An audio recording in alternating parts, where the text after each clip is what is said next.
Bonjour à toi, tu me connais, je suis Lucien Prof, ton professeur de mathématiques. Je te souhaite la bienvenue sur Nouvelle Classe et ensemble on va faire un exercice sur les fractions.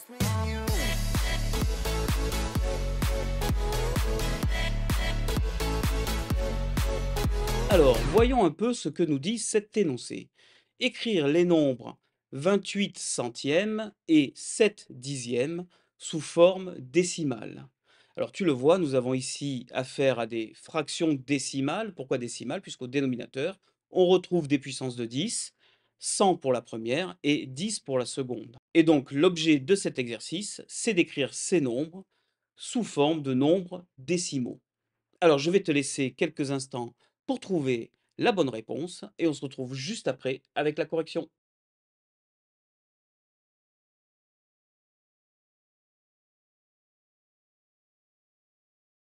Très bien. Commençons avec la première de ces deux fractions. 28 centièmes.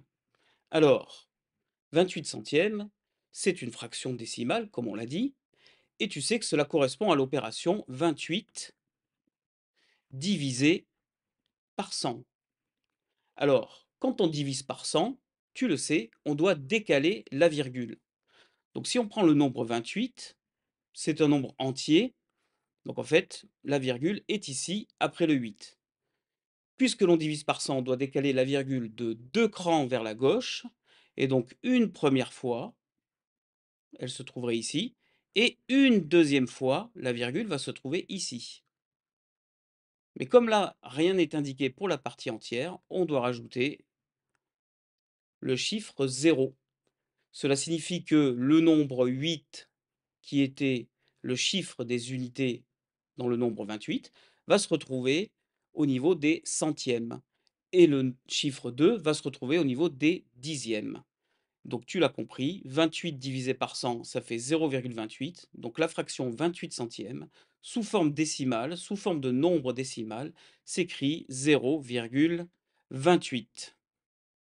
Voilà, nous allons procéder de même pour la fraction 7 dixièmes. 7 dixièmes, cela correspond à l'opération 7 divisé par 10. Alors, comment divise-t-on par 10?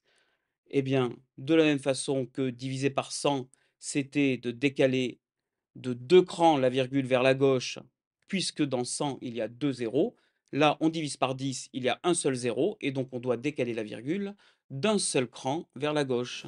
Et donc on obtient 0,7. Voilà, j'espère que c'est le résultat que toi aussi tu as trouvé.